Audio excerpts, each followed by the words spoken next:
Grand Rising, Elizabeth. Thank you for joining us this morning.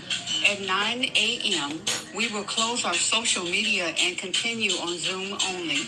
Join us by getting your Zoom link at elizabethvisionaryconference.org. We'll be there until 10 a.m. You can go now, and we'll see you in the Elizabeth Zoom room. Peace. Today, your hosts are Queen Aduni, Danny Stillwell, and Lolly Mariah Tolbert. Enjoy.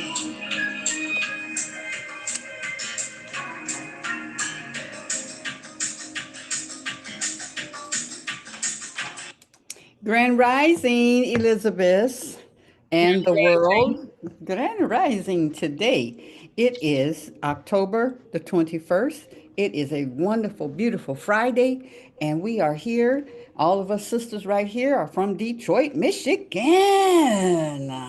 Michigan, Detroit in the house. Well, Grand Rising. Mm-hmm. Grand Mm-hmm. Rising. There's my baby. She's coming in. Oh, she's all bundled up.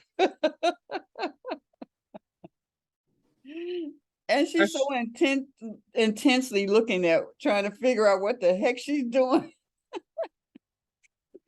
Grand Rising, Evelyn, Mama Evelyn.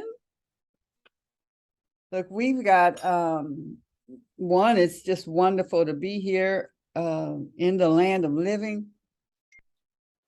In this part of living, shall I say, on earthly living. And yeah, it's a good day. It's gotta be a good day. I wanna have a good day. I'm gonna have me a good day. That saying when they said it's better to be seen than viewed. Oh, but I wonder who we are being seen next. Viewed here, I guess, and then where do we go from here? Can't go nowhere but back to God. Well, not back to, we are. We are here now. But what is next in this world of creativity? And we know no matter where you go, if you go to Mars, it's still going to be creativity. It's still going to be God. It's still going to be you. You can't get away from him. You can't get away from your spirit. Thank God the spirit is whole. You remember that time when, was it Fame? I don't remember who it was. It was a child that was running because the shadow was following them. The sun, for him, it was, but his Fame would say, the sun is following me. I mean, he would get like really upset. The sun keeps following me. But the one you're talking about is we went to the game. We went out to the stadium way out there, and and his shadow was following him everywhere he would go. He was like maybe about 3 or 4 years old. He kept running, and his shadow kept going, and he was trying to get away from his shadow. I feel mask. Don't try to get it. How often does that happen in our lives? Well, that our shadow, we're scared of our own doggone shadow. Mm-hmm.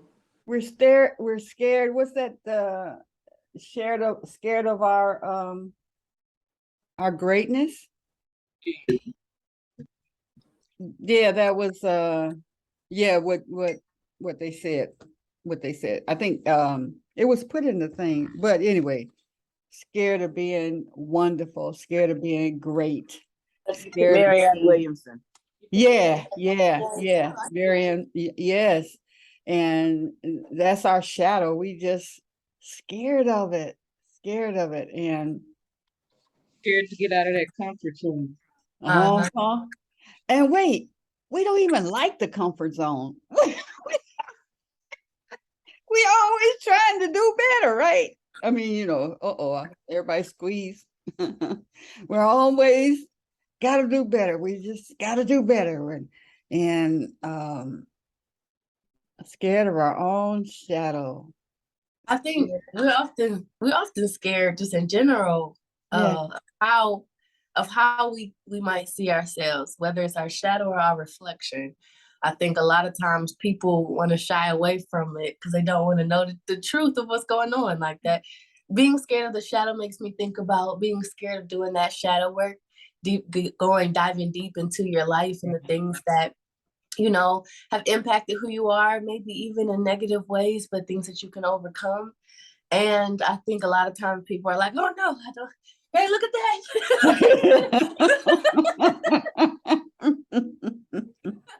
It's like, you need to. It's there. It's okay. It's all right. It is okay. I promise. Your shadow cannot hurt you. It can't. Oh no, I was thinking about something else. The gentleman, when Hulk, remember Pam, when Hulk, the Hulk took that little mean guy. Oh yeah, Loki. Loki's sitting there talking mess.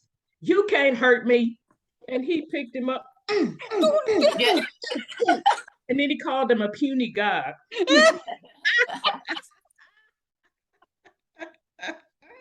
That's how we feel, though. But sometimes that's how we feel that our past, the past, past doesn't exist. But you know what we talk about. Our past just keeps like whipping us. Look, and yeah. And so then when you say, "Well, you don't exist," I said, "Well, why are you going?" And then the past says, "Uh-oh, I think she knows now." She'll have to be reminded again, though. Something else will come up, and they have to remind her again. Oh boy, it's such a great day. What'd you say, Pam Star? Find another way. Oh, she knows this path. Okay, let me find another way. Let me go Find around the another. tree and the bush and down the street and then come back. Get a different angle. Yeah, right. Or we'll go over and bother Lolly next. Bridget that came on. Oh yeah, we got some more goodies. Oh, Grand Rising, Omani Grace. How grateful we are. This is not liquor, y'all. This is just tea. Sure, just kidding. Although you do see it's in a different cup, right? What is she hiding? It's all right. It's a wonderful day. It's a beautiful morning. Hey, you know what? As far as liquor's concerned, it's time to drink somewhere in the world. It's 5 o'clock somewhere. It's 5 o'clock somewhere. Somewhere. Take your mind to where it's 5 o'clock. Like go to China and have a drink. Singapore is 8:23 p.m. Yeah, that's so true. Anyway, how you doing, Mama Evelyn? How are you, baby? You all covered up. Looking like an Eskimo on the inside, indoor Eskimo.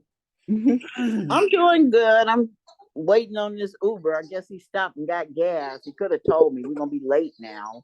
You gotta take the baby somewhere? Yeah, to school. This is my day. Oh, well, what time does he have to be at school?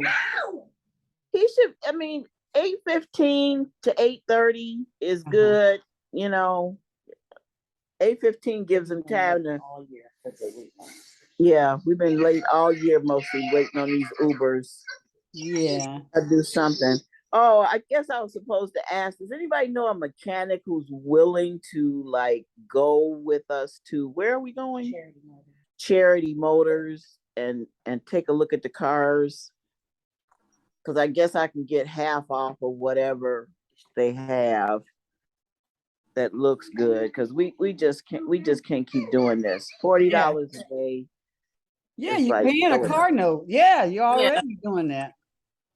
yeah. Um, Can't think I of might any. have one. You okay? I have to.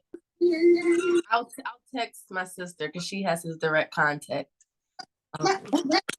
Okay. Let me do that now. Yeah. Okay, cool. Cool. Okay, get up, RJ. He's here. Get up. Okay. Lolly, you got some good words for us this morning? Uh-huh. Okay. Tell your Yes. Sharon to get back. Right. Well, I mean, until you find that, Bridget, you wanna greet us this morning? She been here since 5 o'clock this morning. She's an early rise. I am an early riser and I have been up since 5 o'clock this morning, but I was awakened, but I was awakened because someone above was talking to me. Okay, that's a good way to wake We up. wanted to have a 5 a.m. conversation and I wanted to listen. I So, know, right? I know. It's so Grandma, good. it is good to see the faces of everyone this morning. Good to I see say. everybody's face. Mm-hmm. We got a glimpse of Reverend Omani's face. Yeah, we wait till she pops or Then we pass saw- by and wave her hand as she passed by. It's not quite awake yet. Okay, Lolly, we are yours. All right. So today I don't have anything specific, but more so how, I utilized some of our conversation last week just to start getting into what I wanted for my life. So last week we had talked about manifestations and things like that. And so, wow, sorry, y'all. I got a random text from my sister. It was way off topic and it just threw me off for a second. Anyway, refocus. So, I was thinking what is it in my life that I really would like to see? Like, what do I want as far as my passion? What do I want to manifest within that? What do I want to manifest within my purpose? And, as a singer, as a music artist, I'm like, wow, like I really feel like I could go very far still. I really would love to travel more and be able to tour and perform. And I was like, you know what? This is what I'm going to manifest. I'm going to manifest a tour in these very specific cities in between August and December 2023. And I made a little Facebook post and I said, well, I was just talking. I mean, I was serious, but I was just talking like, you know what?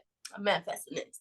Next thing you know, people are blowing me up, like talking about you gotta do it, da da da da da. I want to help, da da da. And I'm like, it was a Facebook post, y'all. But I was just getting like a lot of support, and even people who aren't in the cities that I had mentioned, they're like, yeah, you gotta do one here too. And I was like, you know what? That just gave me that extra push to be like, you know what, this is actually something that can happen for my life. And anything that I speak, I have to be careful what I speak, because if I speak it, then it could actually come into fruition. And so since this was a good thing that I spoke of, and it's something that I want, I was like, all right, cool. And what I was able to do is like really start getting down, and I still have more work to do. I'm not anywhere near done. But I was able to start like envisioning what I want for this, how I want it to look like. How do I want the planning to look like? So I'm planning for the planning in my head. And I'm like, if this is what I want, this is going to be my evidence, my proof that when you really write your vision and you really work towards your vision and everything that I was mentioning last week, that things can really come to fruition. And if people can see that, I think it'll give a lot of people more hope about their lives, about their purpose, about their passion. Because so many times we get caught in the this can't happen because, or I can't do it. I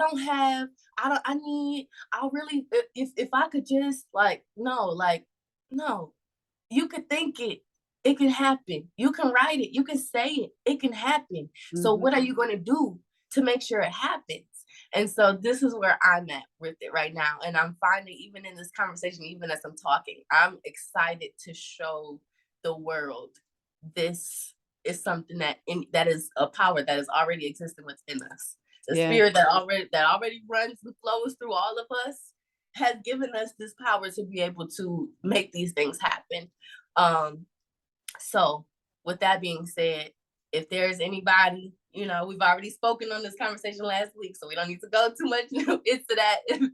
But if there is anybody on the call, anybody who watches this later, anybody who has a goal, a vision, a passion, a purpose that you are trying to achieve, I tell you, I say this with all hope, power, and conviction that if it is indeed what you want, it will happen.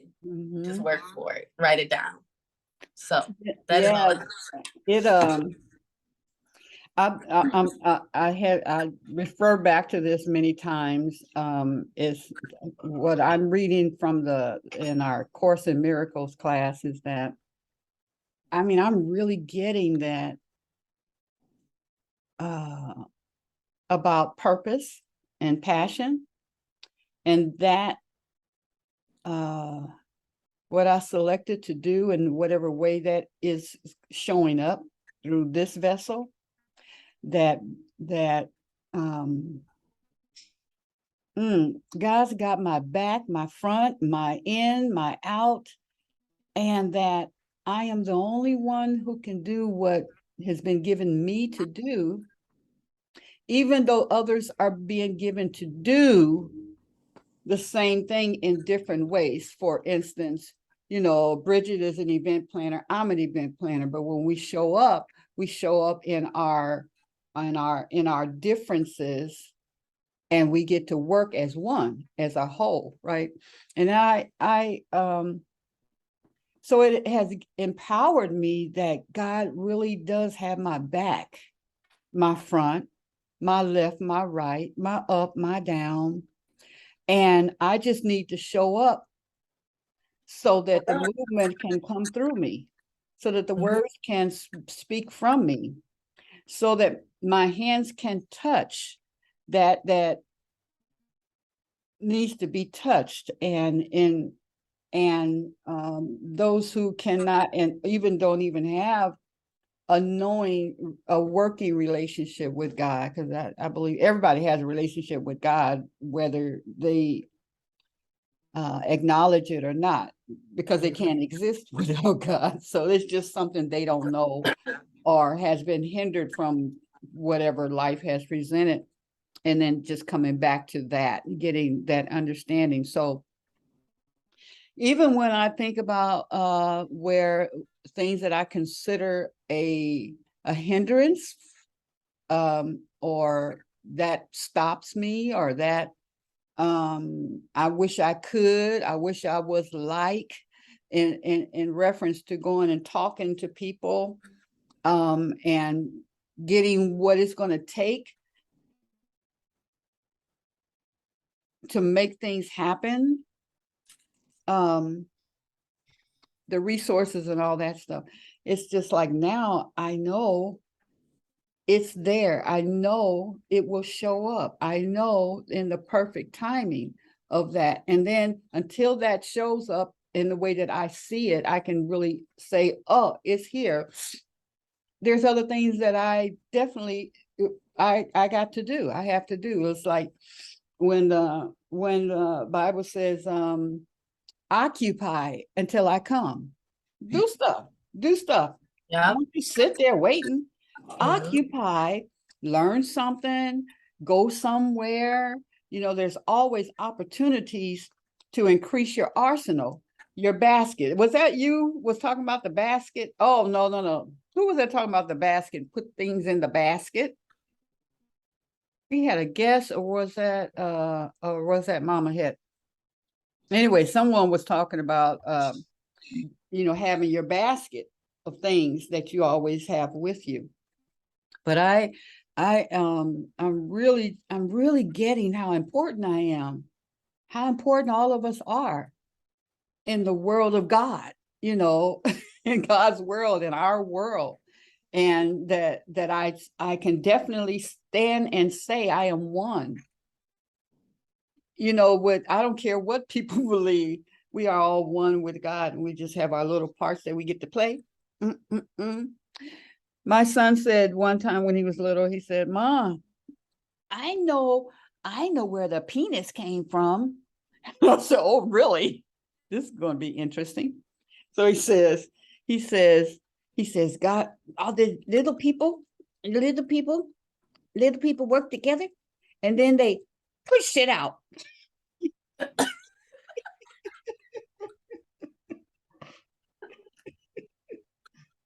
Yep. That's all of us.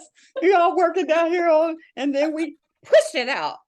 So anyway, I am in such a silly mood today, and I want to carry that all day. Just silly, just joyful. Matter of fact, let me tell you, so our topic today in our reading in the Course of Miracles, it was talking about forgiveness, right? And it said, think of somebody that you need to forgive, right? And just think about it. And Pam was sitting next to me, and I looked over to her. It took a minute before she saw me looking at her. Anyway, yeah, life is just beautiful. Life is beautiful. So I'm saying that to say that, you know, like in the past, when it's time to do an event and stuff, and I'm you know, thinking about the other ones who people didn't show up, or it wasn't enough, and then I had to come up with the money at the last minute, all of that, just walking in that this is what I've been sent to do. Yes. That it's not just me, that I am sent to do this. So I have everything that I need. Everyone will show up. Everything will be lined up right. That's just what it is. It's just what it is. Because you know, all that every day is a new day. Every day. Is a new day. And new people come into your life, and some exit your life, and some come back into your life, and then they exit, and you know, and some stay, and yeah. Every one of us, we got the goods. We definitely have the goods, no matter how it's, you know, well, I don't have a lot of money. It don't matter. You got the goods. You got the goods. And in the fullness of time, that thing, and it doesn't mean that everything is big. Like when Oprah said, I end up with this platform. Mother Teresa had a different platform.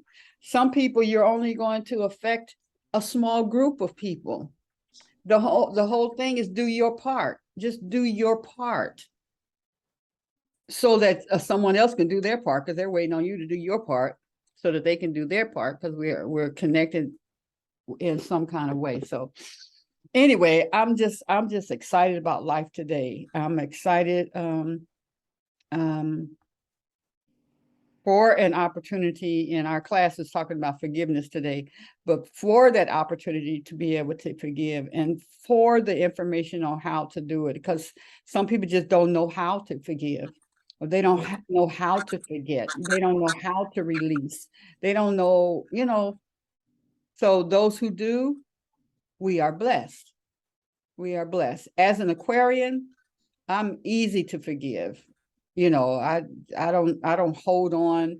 Now, I remember it and stuff, you know, but I tend, even in my interviewing of people to come in, I'm more interested in what their vision is than what they've done in the past.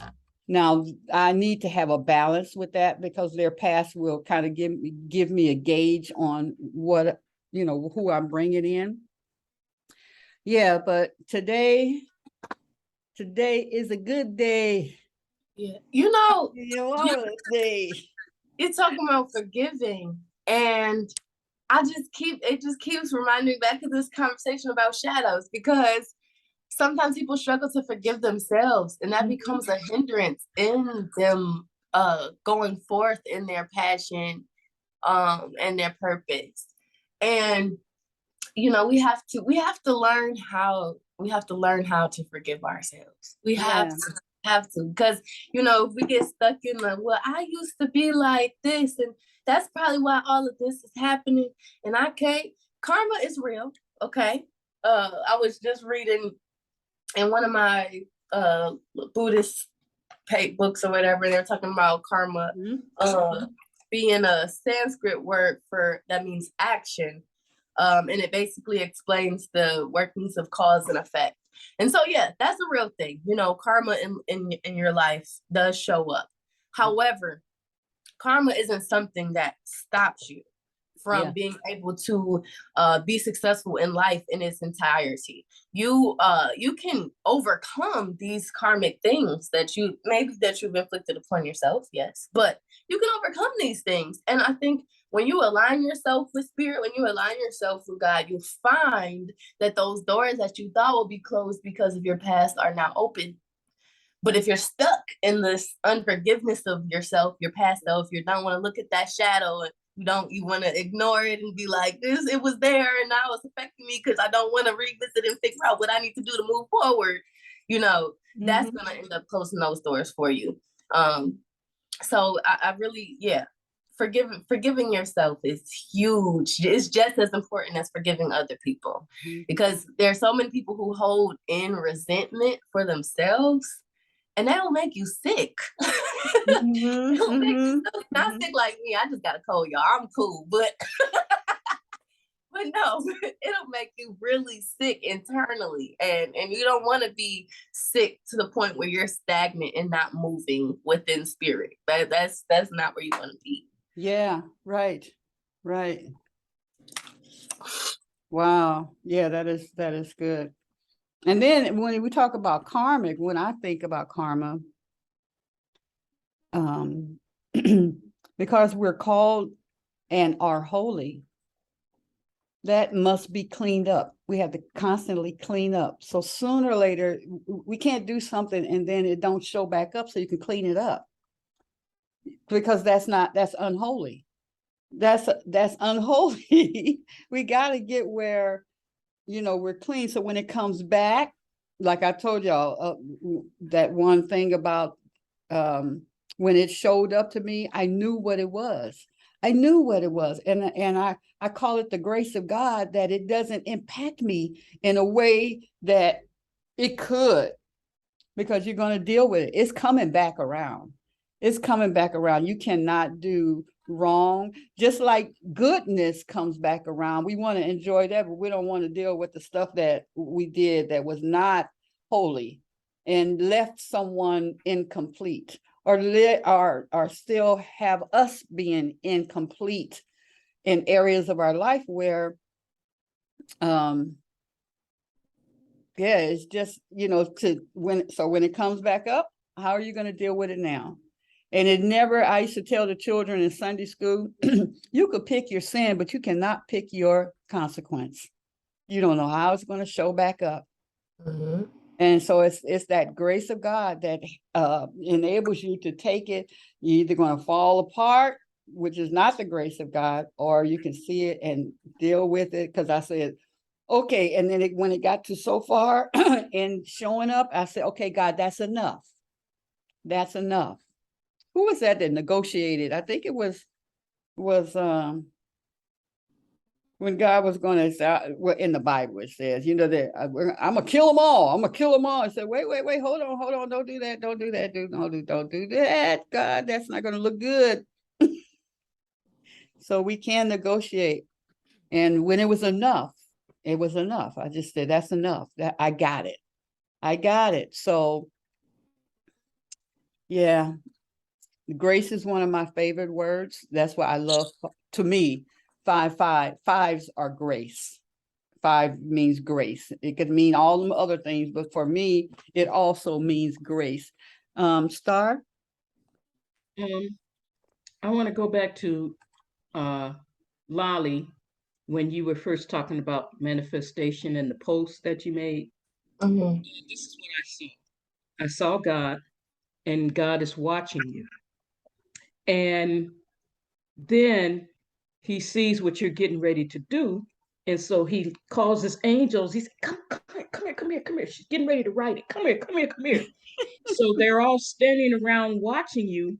And so when you post it, then God says, okay, she wrote it, she wrote it. Y'all go get to work, get to work, get to work. So it's like God is waiting. Okay. Okay, at some point they're gonna get to where they desire to be. They just haven't gotten there yet. So we'll just wait until they get there. And then when they get there, it's like, okay, she's getting ready to do it. She's all right, she did it. Let's go, let's go, let's go. Push it out.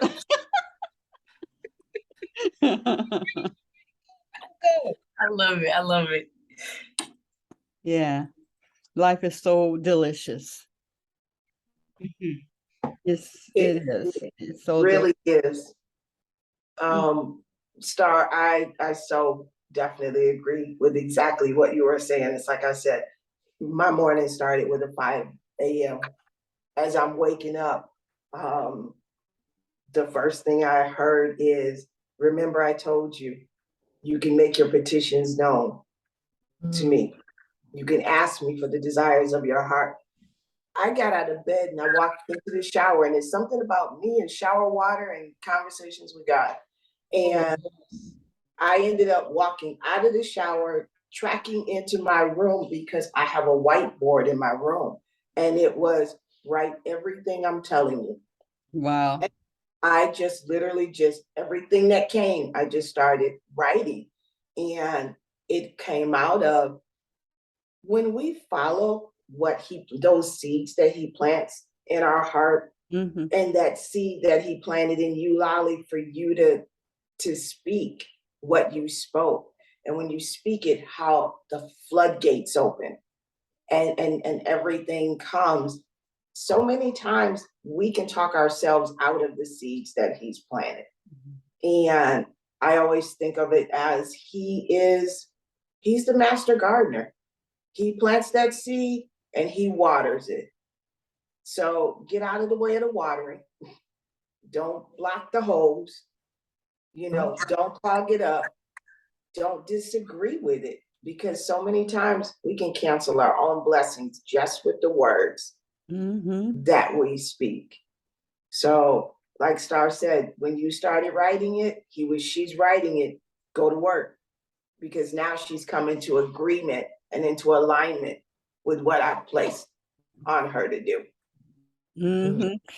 Have you ever written something, ladies, and maybe a year later or 10 years later, and you come across and you read it and you're like, whoa, who wrote this? I mean, this is wonderful. And then I'll run up to Philip and say, look, well, it says me, I got it, but whoa, that was deep. It's those sessions like that, like you said, when the spirit wakes you up, and or you sit there and you give in. Let me tell you this one thing. It's gonna be a good day. It's gonna be a good day.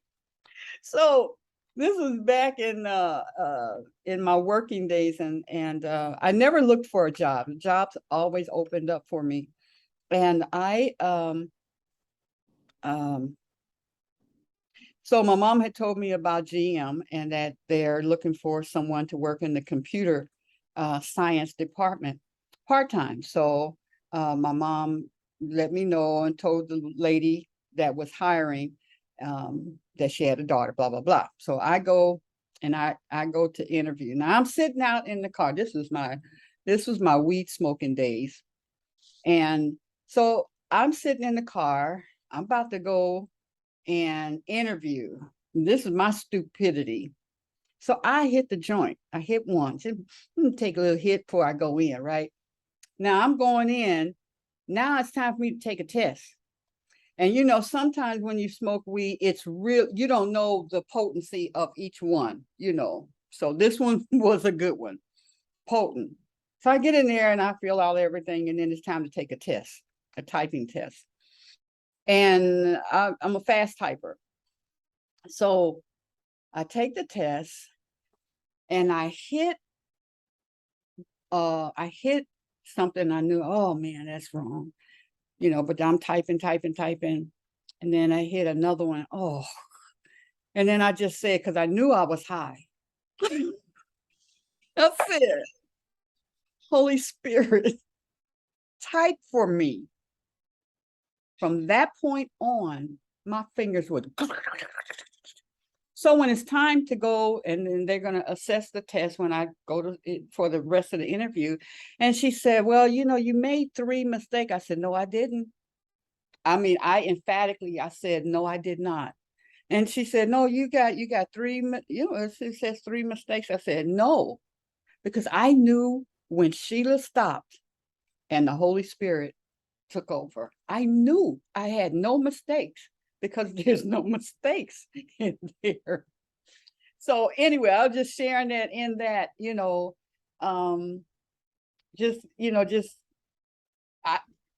just knowing when it was not me anymore, and know when it is God, when you're walking in and moving in the fullness of that, it's not the person Sheila anymore. I just wanted to share that.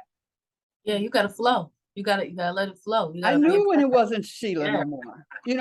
That's the same as speaking tongues. I can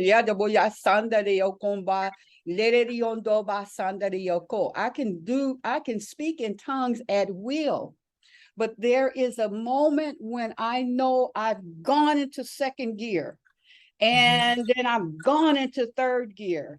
When I'm gone into prophecy and all of that, that's not the person Sheila anymore.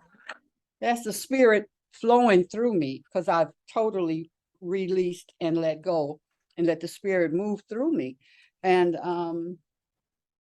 yeah, that's a yeah, it's delicious. Here's the life. Yes, Lolly. I want to say something. Mama, were you gonna say something? No? Okay. Well, Mama, you look like you in Mars or something, in a spaceship. You are okay. Go ahead, Lolly. But yeah, definitely we gotta allow that Spirit to flow within us, and when we really are walking into our path, into our purpose, we are really surrender that, let go of that ego. Yeah. Let go of that ego and really just literally work within Spirit and allow these things to happen as they should. It is so much beauty in that, because sometimes we want to take control of everything. Oh, this is me. This is mine. And I actually, that made me think about not way back. I'm saying way back like it wasn't a couple years ago, but I was putting on these shows and events when I was living in New Orleans. And it was, at first, it was almost like, well, not almost, it was basically gifted. It was like bestowed upon me to start putting on these open mics and events. And, from that, I was able to really push, and it grew and grew. But towards the end, it started becoming about me. It started becoming like, yeah, of course, I want to be successful as an artist. Yeah, of course. But it started to become more like, I got to do it. It's me. It's Lolly, da-da-da-da-da. I got to be the one to do. No, it's supposed to go like this, this, this, this. And so what happened is, when I had a community of people who were willing to be a part of a movement, when they saw that the movement wasn't, I said it was about the community, And really, like, I wanted it to be about the community, but I was stuck in that ego. I was stuck in the me. And it didn't allow for that movement to move. It didn't allow for that flow to continue because I was trying to grab on and do what I wanted to do, how I wanted to do it. And somebody's like, hey, I want to help with hosting. No, I gotta host it. So let them help with hosting, because you're running around looking crazy like a chicken with his head cut off, trying to handle everything, and you don't want nobody to help you. And you, come on. And it's the same way as walking into our purpose, walking in our lives, you know, letting spirit really flow. You know what I'm saying? We are aligned. It'll keep going. It'll keep rolling. It'll keep flowing. You see blessings upon blessings. You see success, victory. You'll see those things happen. But as soon as we get up in here and it's like, oh no, this is the me show. It ain't gonna go no more. It's not. And I think that's that. I know for me, especially like at this point in my life, in my artistry and everything, I'm starting to come into who I am as an artist, but also I'm starting to realize the importance of impact. And so like I could easily, and this is no shade because there's a space for everybody, but I could easily just be like, you know what, I'm about to start rapping, I'm about to look like Cardi B, and I'm about to do like all of these things, and like I'm sure I'm gonna get people at my shows, blah blah blah. Like I could do that. But that's because I'm trying to make it an ego thing. I want it my way. I want things quick. I want it to look a certain way. I want to get what I want real fast. And that's not how it's supposed to be. But I know that I have to have that purpose, that intention, that alignment with spirit, that alignment with God. And that, okay, what am I saying? What am I sharing? How am I performing? How am I impacting others? What is the bigger picture? And, you know, how it's supposed to be, it will go. And I will make sure to stay in alignment with that. And so I'm following, you know, I'm following spirit. You know, this is different. Your spirit is there, you know what I'm saying? But it's not, you're not supposed to be like, God, you follow me. Like, I got this. No, because you're gonna be lost, real quick. Anyone else want to share?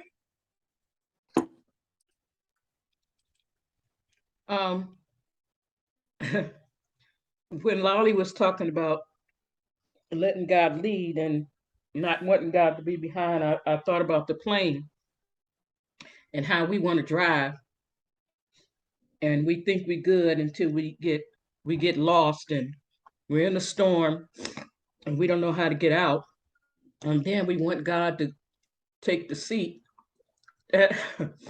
or we want God to come from the back and drive. Take the wheel. Please take the wheel, because I don't know where I'm going. We're getting ready to crash. I don't know how to get us up out of this situation. Would you please help us? Please take the wheel. Please, because we always come back. We always come back because we don't know. We don't know where to go when we get to a certain point that we thought we knew the way. And then we get in trouble.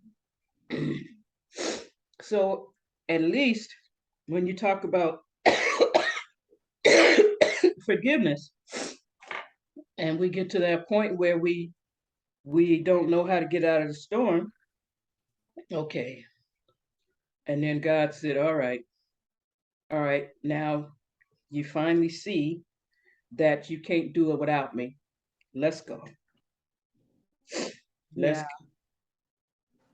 And sometimes we have to go through that several times, and then God gets us out, and then we want to take the wheel again. And at some point, we're going to get to the point where maybe I should just let God drive. Because God knows where he's going, and I don't. I keep getting lost. I keep getting into accidents. And at some point, we get tired of getting into accidents or getting hit in the head with a rock and all of that. That point does come. Yeah, you know, speaking of accidents, is, you know, I've just told the universe, no more, no more car, no more auto accidents, no more. I've done that. I've done that throughout my life. You know, you have your accidents, you get your tickets, you get. So I just say, okay, we're complete with that. I won't experience that anymore. No more accidents, period, in my life. You know, so I just live by that. So at cars, whatever, you know how you can just, oh, it won't happen here. That's just, I'm complete with that. Just complete. Mama Het,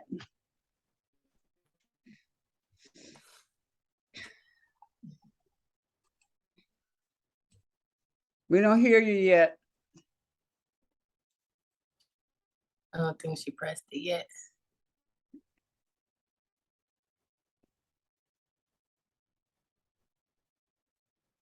It still says you're muted. Trying to get Whenever you get in. Yeah, sometimes my fingers don't work because they so dry. Okay, honey. But they wouldn't push the button.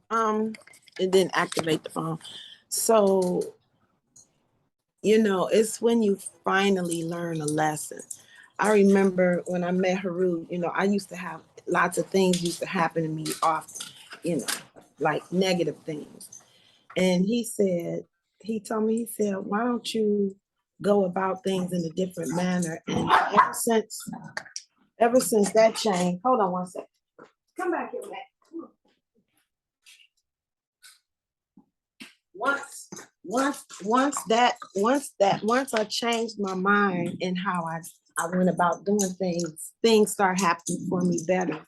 Yeah. And just looking at things. Stop, y'all. Stop. My life just changed drastically.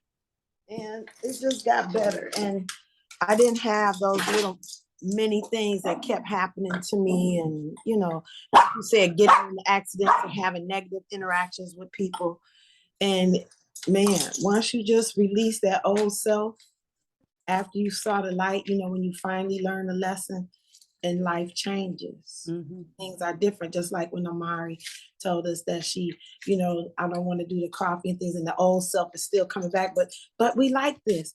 But no, I don't want to do that anymore. Just like doing a cleanse. I remember a friend of mine brought over her lemon cleanse, the tea. And I remember it tastes really good. And I was able to do it for about 24 hours. But I was like, shoot, meat cleansing? Are you kidding? You telling me not to eat? Oh, please. But when I set my mind to it, it flowed and I was able to do it. I was able to serve food. It seems like whenever I do my cleanses, I would do them during Taurus season and Scorpio. And in Taurus season, it's Mother's Day. In Scorpio season, it would be Employee Appreciation Week. So I was able to serve food and not even want to partake.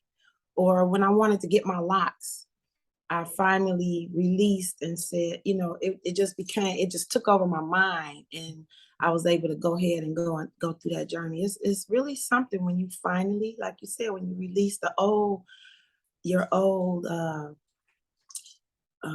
way of thinking, Yeah. and really dive into the new self and see that transformation. Or like, especially when I did that Tabitha Brown thing, I was just so amazed that I was able to, just say, no, I'm not giving in to the people's anger, because I know it's not mine. So don't take it. It's not yours. A lot of times we take things and want to make it ours. We want to make it personal, So it's just a huge lesson, and it really does work better. Mm-hmm. I don't have that battle anymore, that back and forth. Yeah, we get to say like that story. I get to say what it is. Right. Yeah, right. I get to. It's nothing until I say what it is. That's right. And expounding on that, it's like, Matthew, Mark, Luke, and John, they all saw it differently. Mm-hmm. They was all looking at the same thing, but their interpretation was based on their own lives. What resonated with them? Yeah, and how they see it. One seeing it from one direction, one another, not only from what side they're standing on, but also, their beliefs, their how they were raised. All that stuff comes into play, which is one of the reasons why a witness, so much power is put on a witness. And we can stand here. I was standing here, Mary was standing here, and we both say, well, his hair was blue, and she saw it as green, a shade of something different. And so, yeah, but I'm gonna tell you, Lolly, what you were saying about event and stuff. I took this class. I took this class at Landmark called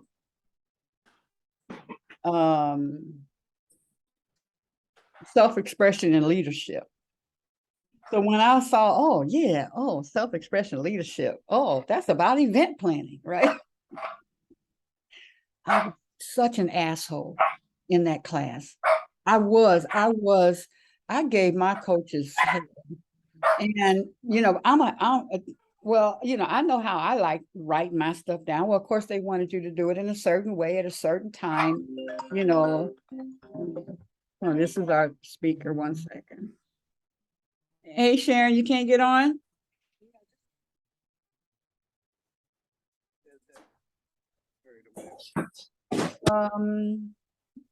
Okay, hold on. Someone else speak while I'm taking this. Lolly, you want to take over? Yeah, I got you. I got you. But yeah, that event planning is something of itself. I think that teaches you so much. But I wanted to speak on Mama had mentioned, letting it go, and letting it flow when she was talking about her locks. And that reminds me how I started my locks. I always loved locks. I was like, oh, these are so nice. It's cute. Blah, blah, blah. I like boys with locks. I like locks. You know what I'm saying?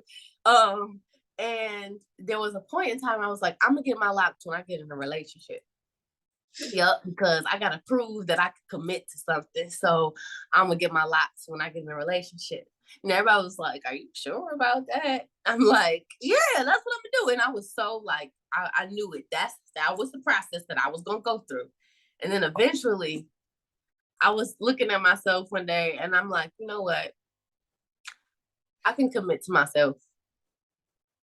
I'm gonna lock my hair, and this is gonna be proof that I can love myself. This is gonna be the start of this journey of self-love. And I know that moment, that very moment where I was like, I'm gonna just let my hair lock. And actually, my locks are I call them semi-free form because there's not a particular parting style or anything. But I was like, in that moment, that shifted my mindset up into this point, just about how I looked at myself, how I looked at my life, how I looked at commitment.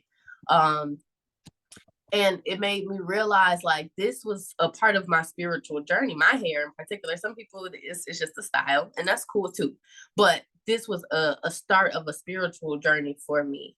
And I believe truthfully that was this divine spirit. I feel like that was God's way of walking me into who I was, walking me into my purpose within it.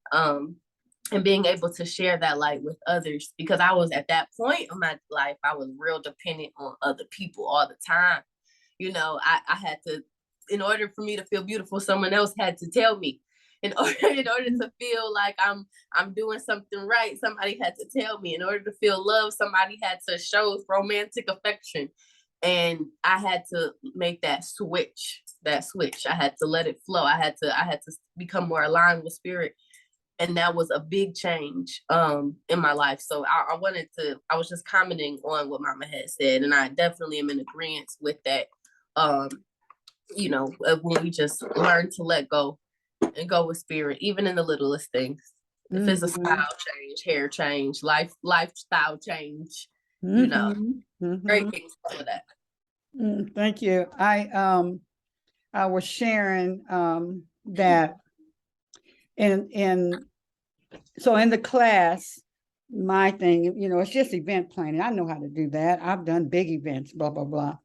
And so we went through everything, and then they said, now, so I didn't put this big event on, you know, written it down.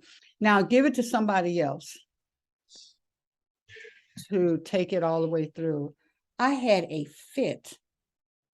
I really did. I had well, if I'd have known that, I would have done something little. Because only certain people can handle this, what I done put together. And they are busy. That's why they can handle it, because they're busy people. And I just had all this stuff, you know. And it wasn't, I mean, I really was not a pleasant person to deal with this, in dealing with this event planning. So when I got, as we get, you know, on, what I got from that was that if I'm doing everything, I can only do so much. And sometimes things are not coming to you because there's things you need to learn, and so that you can take on this. So in order for me to do what I'm doing like now, LEAP, and include everybody in it, I had to learn that it's you create. So when my baby comes out, just like my son, the aunt has an influence on them. The friend next door has an influence on them. Everybody, all the community has an influence on my son. And yeah, so I had to learn that, to let, you know, I do so much, and then I let somebody else put something, somebody else put some meat on it, somebody else takes care of the organ, somebody else takes care of the head part and the hair, and somebody else takes care of all this, so that it can be, and it can grow faster than me working all by myself, like you were saying, Lolly. Well, no, it's about, no, it's gotta, no, that my idea. But to be open, I needed to learn that because of the big project, that it takes that mindset, and knowing who you are, knowing what you are called to do, and walking in that, versus it's about me. My story, my song, It's About Me, is not from that side. It's about it's about the relaxation into who you are, and it's about taking time for yourself. But anyway, so yeah, that's the lesson that I learned from that class. I'll never forget that if I try to do everything, if it's all about me and how I see what it's going to look like, you know, yeah, and I couldn't handle it anyway. It takes the whole community to do whatever we're doing. It takes the community.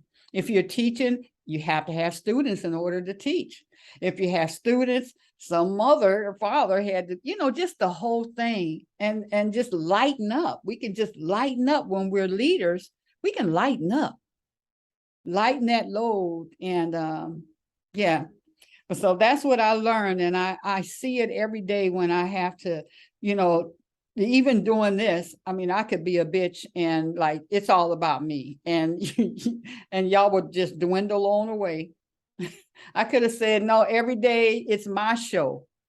It takes all of us to do it. I could say it has to be Mama Het or nobody, and then nobody shows up.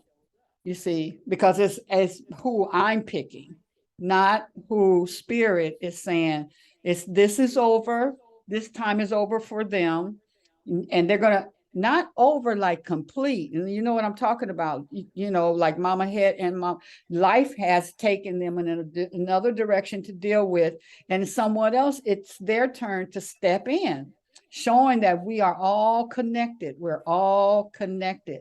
I love it. And it takes the pressure off of me to have to provide, because I am not the provider.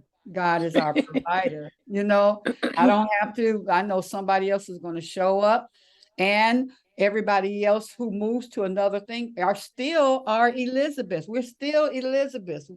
There's Elizabeth I haven't even met yet. There's Elizabeth that have been involved in my life forever. I saw them last night. They danced their behinds all right, right, Sharon? They was out there dancing.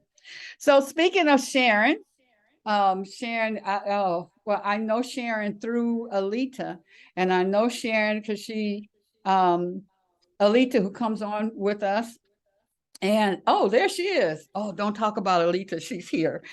So, and they are such Elizabeths. I mean, when one of them call, they show up. I know who's going to be there, and just seeing them dance and be so joyful and just embracing one another. It one speaks of their character. It definitely speaks of Alita's character because she's the one that brings them together when I'm able to see all of them together. I know who's going to show up. And that's when you really know who your Elizabeths are, you know, the lock and arm Elizabeth, you know.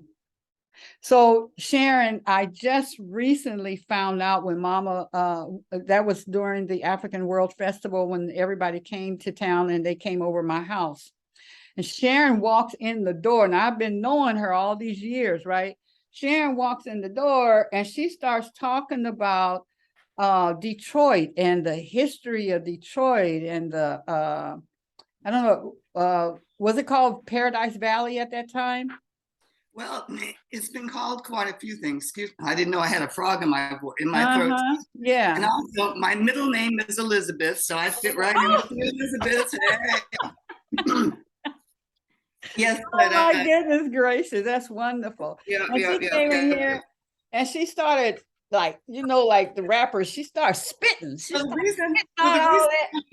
I was so excited at your house, and to me, it's amazing that people don't know these things, is that where you live in Detroit is right doggone in the smack bullseye of where Black Bottom started for Black people. Right. And people, Black Bottom, what you talk about Black Bottom? Isn't that an insult?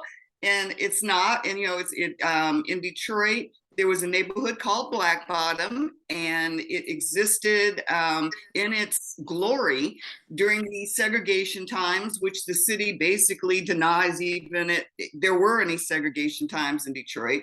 And Black Bottom was the neighborhood where people lived, and that's where Coleman Young's family had their barbecue spot, and people said that once they started, you know, the barbecue, and you could smell it in the streets, a line would start, you know, over there on Shane. And then it was just a very vital neighborhood.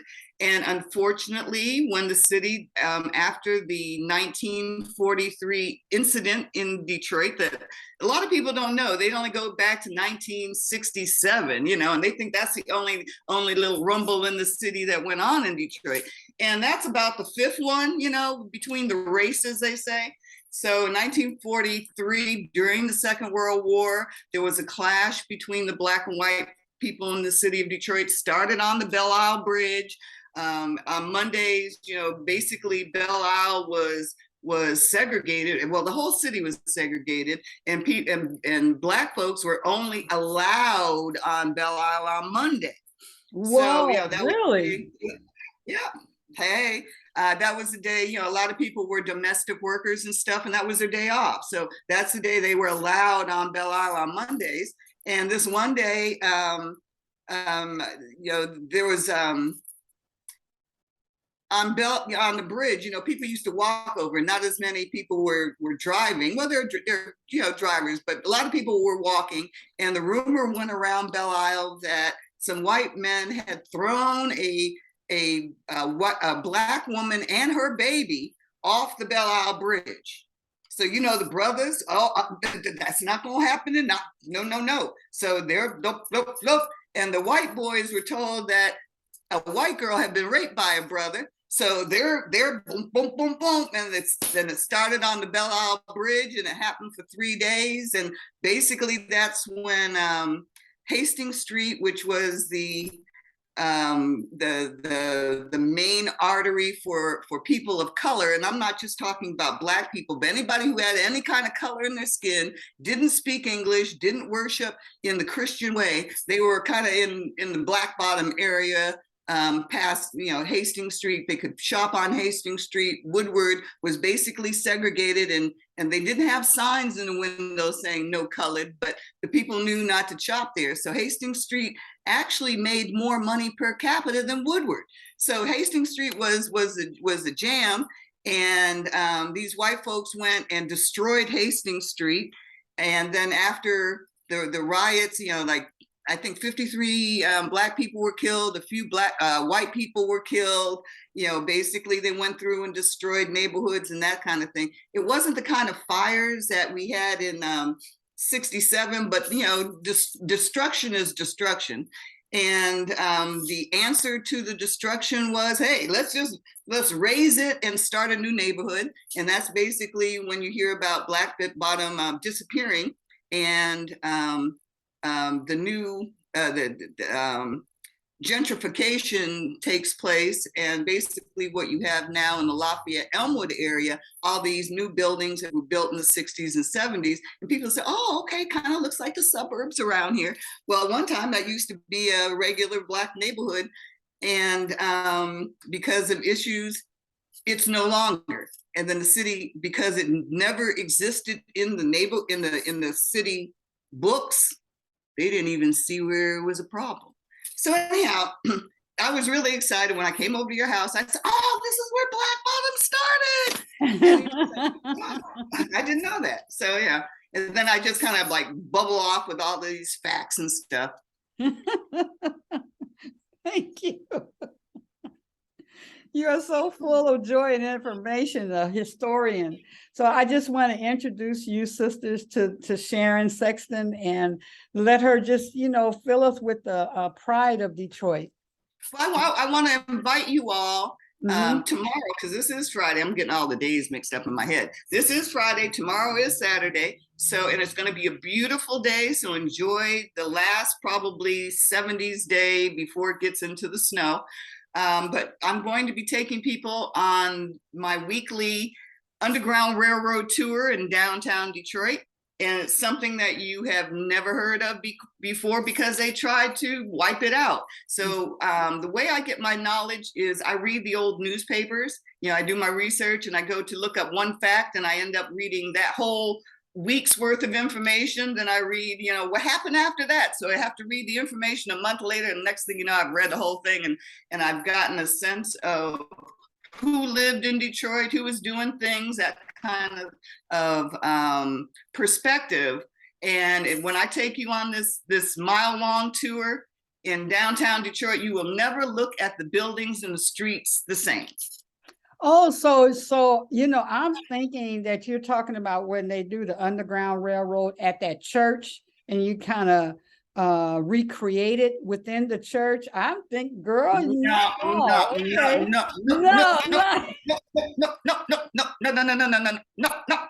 Okay, no, it's not that. Okay, yes.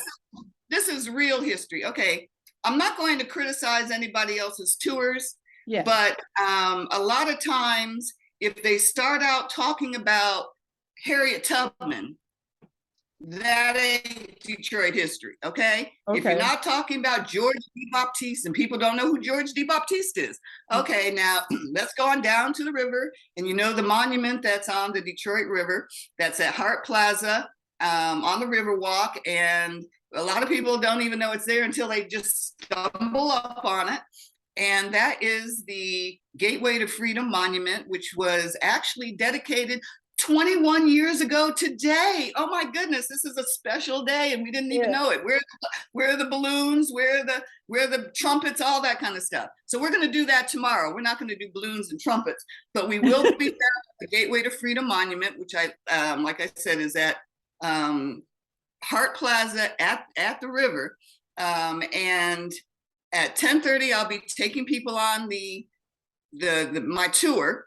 And if you haven't been on the tour, it's something you'll never forget. Stories you'll never forget, and hopefully names you'll never forget. Yeah. But anyhow, to take people on the tour, it takes about an hour. It depends on how much you talk, because you see I can talk a lot. And it depends on how much information you want, because you know I got a lot of information. So, it depends on how much of an engagement we get into, but it should take about an hour if you just let me say the stuff and move on. And then depending on how many people we have, I believe in showing folks Black businesses. So we go to the Black businesses in downtown. A lot of times they shop, the lip bar and, some of the other places downtown. And then, like I said, it's good fun, good talk. I learn as much on the tours because some people have information I don't know. I say, oh, wow, we exchange information. And then tomorrow, because we're doing this special thing because it is the 21st anniversary of when the monument was put up. And we will have some kind of a ceremony. It's not a big deal. It's not going to be any dignitaries, so don't worry about that. We're going to do the libations and shakeré, bring the spirits back alive, and just appreciate the fact that these people 160 some years ago, risked their lives. And you're talking about can't do it by yourself. These folks in the Underground Railroad, they relied on not so much strangers, because the Black Underground had it pretty much hooked up, and then if you didn't know about the Black Underground Railroad, these brothers and sisters called themselves African American back in the 1850s. They were called the African American Mysteries, the Order of the Men of Oppression. It was kind of Masonic-like. They had the secret handshakes and the passwords. They're the ones who taught the other folks how to do this. They got 40,000 brothers and sisters through to freedom over in Canada. They had 1 million strong in their network. They had Underground Railroad agents on plantations and had safe houses on plantations. You know what I'm talking about? These people were bad. So if you want to know about the Underground Railroad and the Detroit connection, come and talk to me tomorrow. It's this very special. Goodness. Come on down to the river. Come on down to the river. Yeah, now Sharon, 10:30 for the tour and 1 o'clock for the celebration. So what is okay, so do you do it? How often do you do it? And well, for your group, I will make a special tour for you guys if you can't come down Saturday. And if anybody would like to have a special tour, I'm just kind of like hooking up the tour on Saturday afternoon, to see who comes by and just wants to know more about Detroit. But if you want to schedule a tour, I can hook you up. My phone number is area code 313-427. Chat, honey. I will certainly do it, but 423, I forgot it now. 313-427-5001, and I will put it in the chat. But if you want to come down, because you see I talk Underground Railroad a lot. And, so if you just want to talk to me, that I can do that too. Field trip. Take me to the water. Sharon, okay, if we wanted to come down tomorrow, is there a cost? Where do we meet? How does it work out? Well, because wait, I can't. Echo. Yeah, okay. we gotta. Right now, if you would like to make a donation, you can, but that's not necessary. It's more getting information into people so that it can grow. In fact, right now, I'm in the process of publishing a book. It's not dealing with the Underground Railroad. It's dealing with actually when Martin Luther King came to Detroit. How many people were there in 1963? Okay, well, you have to buy my book so you can be there too. But anyway, and you also have a video. Excuse me, my parents went to that. Okay. Well, it was The very conversation was we were such a family oriented family. It's like, do we take the kids with us? And it was like, This is where I first got as an 8-year-old, I first got my conversation about white people. No, because the white people did this and the white people do that and the white people. I was like, oh, gotta be scared of them white people. That's where I first got my white people conversation when my parents were preparing for that march. Wow. Wow. Wow. Yeah, it definitely changed some lives. And the 5 years that followed after Martin Luther King was in Detroit, he then went to Washington, D.C. and repeated the I Have a Dream speech. But those 5 years between the time that he was here in Detroit and the time he was assassinated, those were pretty frightening, turbulent times for us, especially as children, because I too was 8 years old when it first started. And then when he was killed was 14? Yeah.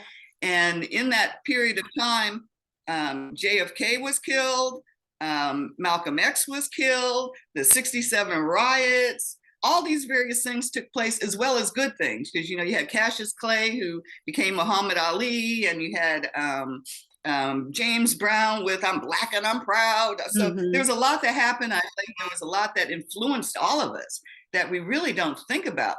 But, when these kids get out there and they're doing their Black Lives Matter, and they say, well, we aren't like our grandparents. It's like, first I said, oh, that they sharp, they tough, And then I said, wait a minute, they talk about me. What you mean you're not like it's like we had to take some lumps and bumps back in the day. So, there's just so much. And then what's happening now, I hope somebody is remembering it so that they can tell their grandchildren and great grandchildren in the next 20 years, you know what I mean? Or next 60 years. Oh my goodness. That's how long it's been since 1963. Oh my goodness. Yeah, don't shh. Mama had. Mama had. Nope. Till you Can't talk. hear Not you. yet. Get that finger working. Yeah, it worked. It's There okay. you go. Can you hear me? Okay. So listening to history, true history, pardon me. And learning about the revolution, I'm gonna call it revolution. When I watched the Black Lives Matter thing happening, and knowing that there were some maybe policemen and other people who were going around destroying things in the midst of the Black Lives Matter, making it look like it was the Black Lives Matter destroying things. I'm not saying they didn't, but there was an infiltration of, the provocateurs. And they made me think, like, when the 67 happened, I said, I bet it was people infiltrating and acting like they were, being in the group and then going around destroying things. Because I know it was a lot of insurance jobs done. And they blame it on another group, but it's a different group that's doing these deeds. So when I saw the Black Lives Matter, I said, I bet this was going on when when 67 was going on. I'm listening to what's not being said, And Sharon, I had a question for you. Okay. When you were little, were you talking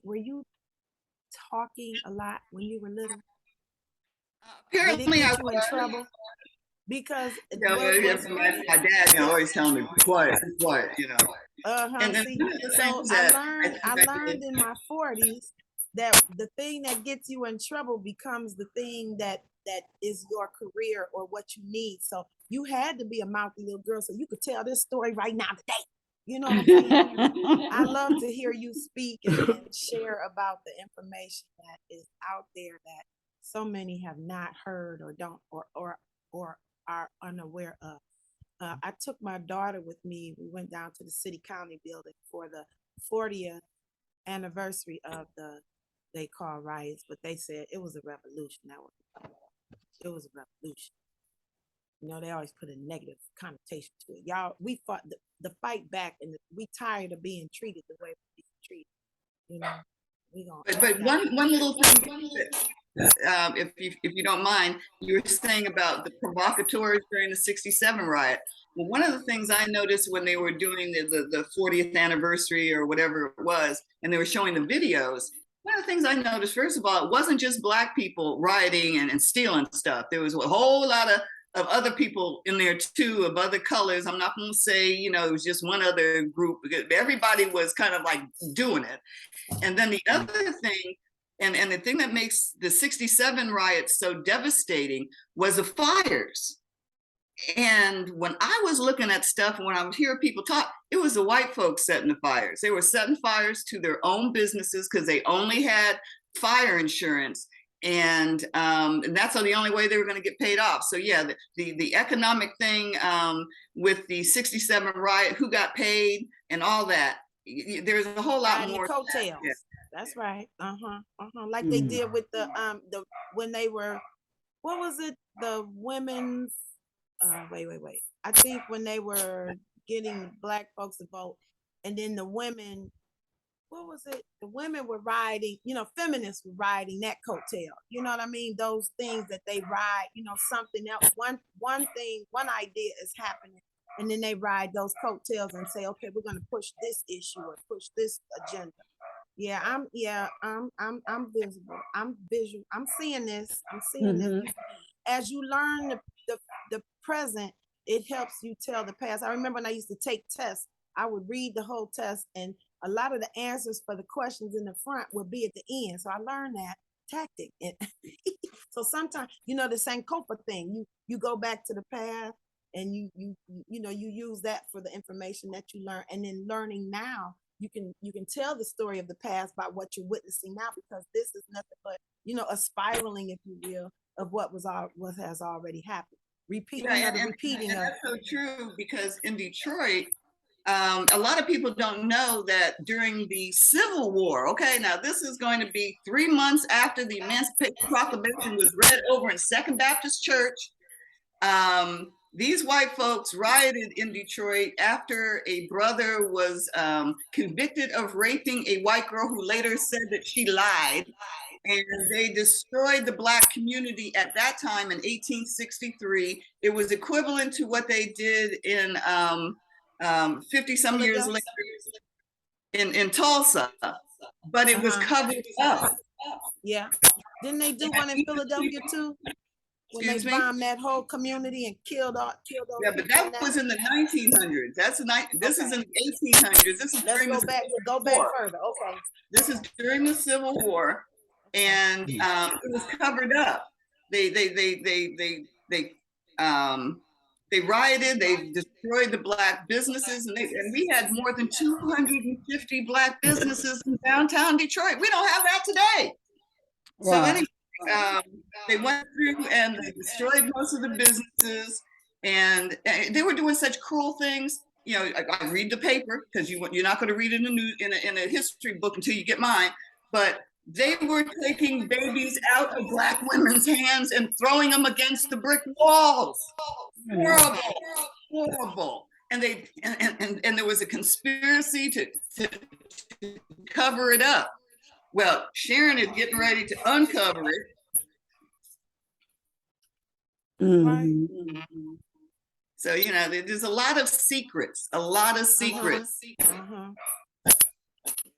And until you understand what happened, we will keep repeating. Like I said, we've had at least 5 major clashes between Blacks and whites in this city, and we only talk about one.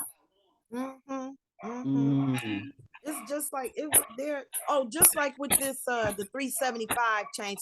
We're gonna restore Black. And one of the brothers, I forgot his name, he said, make sure that our businesses represented down there to go have business in that area, whether you know the retail or whatever they're expecting. But you know, it's just like I remember when Kwame was mayor, and he said every community came to him and told him what they wanted to do, but he said he didn't get anything from the Black. I don't know if that's true, but that's the story that he told. And you know, we you know, but and even if we don't go down there, we just need to make sure that we are doing our business and supporting our business. I don't know why we have to keep saying that. And it's not just for Christmas, it's 365 days, not just for the holidays, all the time.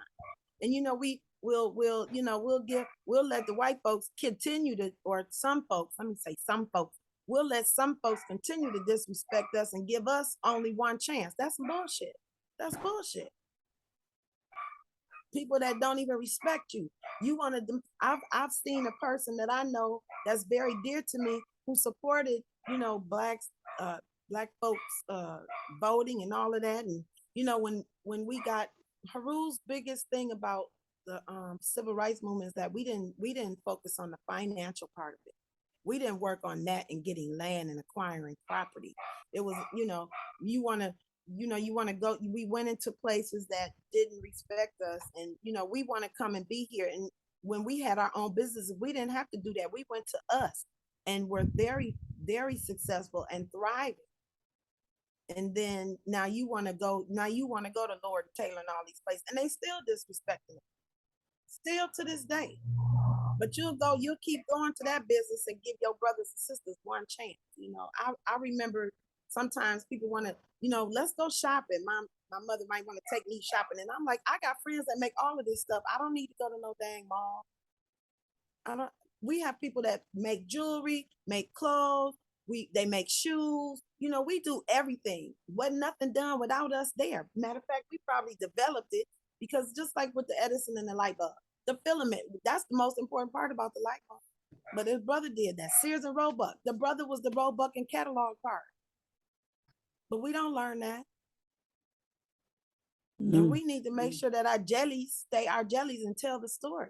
I remember my cousin talked about, she went down south and she saw cotton, and a woman came up to her and asked her, has she ever picked it? She was like, but when I saw the plant, I didn't realize that the shell that covered the cotton ball, very soft and supple, very beautiful plant, the shell was sharp like a razor and had thorns and sharpness, so their hands were tormented and working in the salt mines, and their feet were burned and rough because of the salt. Okay, I'm done. I done went all over the place. All of this stuff, and we don't know this, but we know Cardi B and all this other kind of stuff. Yeah. Mm-hmm. I'm done. Well, I really like how when you that echo, where is that echo coming from? But when you like on Facebook and stuff, I've seen a couple of apps or programs where it's about history. Matter of fact, one, the brother was showing, he has a deck of cards, and each of them teach about our history. And then they have there's his brother and his wife that teach history, just like they have more ways to teaching math that we're coming out with and sharing how we're teaching these our history and like math and I haven't really seen something around English and stuff, but yeah, they're using different ways to bring forth the history, our truth, or at least their side of it, how they want to share it. Yeah, but Sharon, I really I'm just so pleased with all the knowledge that you have and taking on the history, like Mama had said, you probably got in trouble because you were so inquisitive about everything. Well, how did that happen? Where did that come from? Why did they do that? Why isn't somebody telling about that? Yeah. My favorite question when I was a kid was why. So if you have any kids in your household, say why? That's you. They're probably going to be a historian later on in life. That's right. Oh, yeah. Mama had said we need a case of your books. Absolutely. Well, come down and I'll give you a case to talk.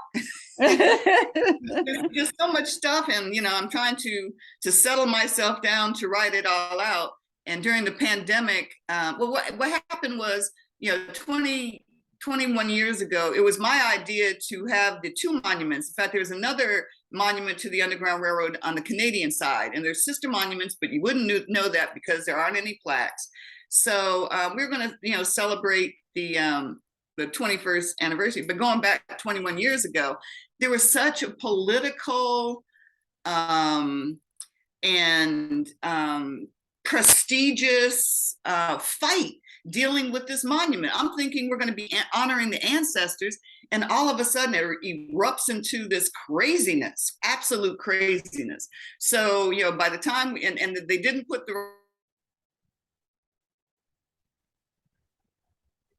how passionate I am.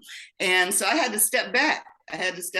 So when I stepped back, I thought other people were going to be taking care of it. It's supposed to be a gift to the city. You expect the city to take care of it. And, it's one of the most iconic things in Detroit. Now, if you see anything about Detroit, you always see the picture of the monument somewhere in the brochure. Mm-hmm. So weren't we surprised when we went down there and discovered that the monument had basically been neglected for the last 20 years? I'm talking about in the granite, there were pieces, chunks coming out of the granite.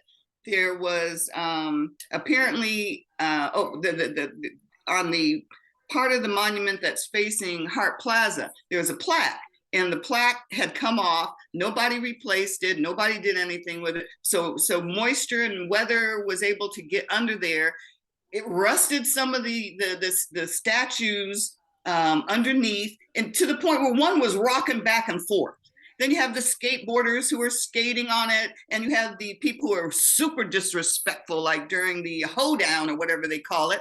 They come and pee on the monument, and kids climb all over it. So the monument had been neglected for 20 years. And when I went down there and said, oh my. So I've been kind of like on my, some people I would imagine would think I'm on my broom. But unless I'm excited and saying what's going on, at least that monument gets ignored. So, I've been kind of vocal lately, and Barbara Hughes Smith, as you know, she's the second daughter of Charles H. Wright. She and I kind of teamed up. We formed an organization called MURAC, and we've been for the last year and a half or so, trying to get the monument fixed. But it's interesting because right above my name, which is real small, as well as the our committee that started it, we're at the very bottom, kind of like the our names are hidden at the bottom. Meanwhile, all these people who donated and other people, their names are all over in big letters and stuff. Right above our name, there was an endowment. That's the endowment. What happened to the endowment? But they can't find what happened to the endowment. For 20 years, they don't even remember how much the endowment was. Right. I remember you spoke about that at Queen Aduni's, because you were sharing that the monies that were used for something else, another what was that, Beacon Park or whatever that is. But it was used for a whole lot of other stuff. Yeah. And the brother, a whole lot of other who has parts that came up. The brother that's German, that's in Detroit, didn't he repair it? Didn't he do some repair? The brother that is a German brother that's down there. Oh yeah, Carlos. Yeah. I talked to him yesterday. He's an interesting personality. Let's just put it that way.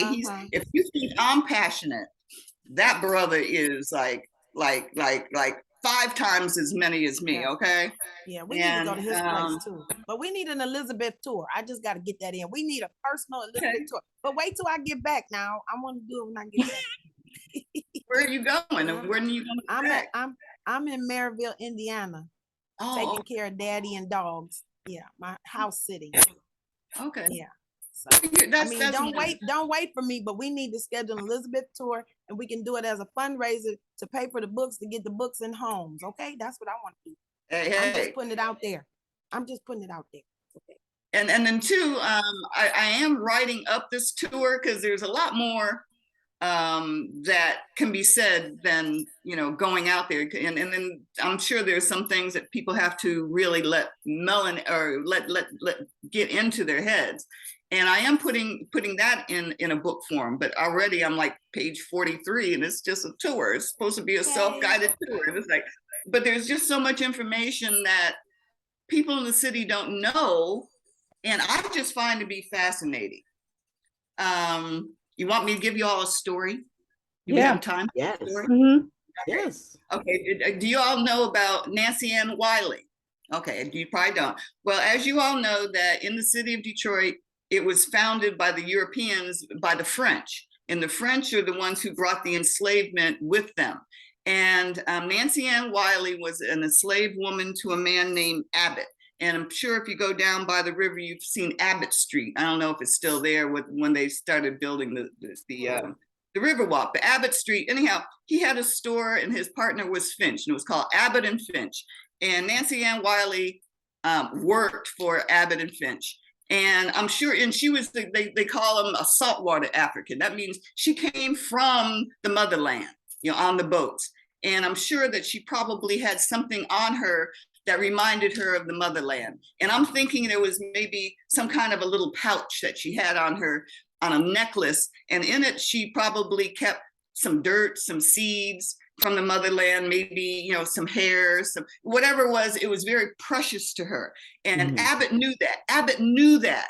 And so that old mean Abbott, he took Nancy Ann Wiley's thing, whatever it was, and he hid it from her.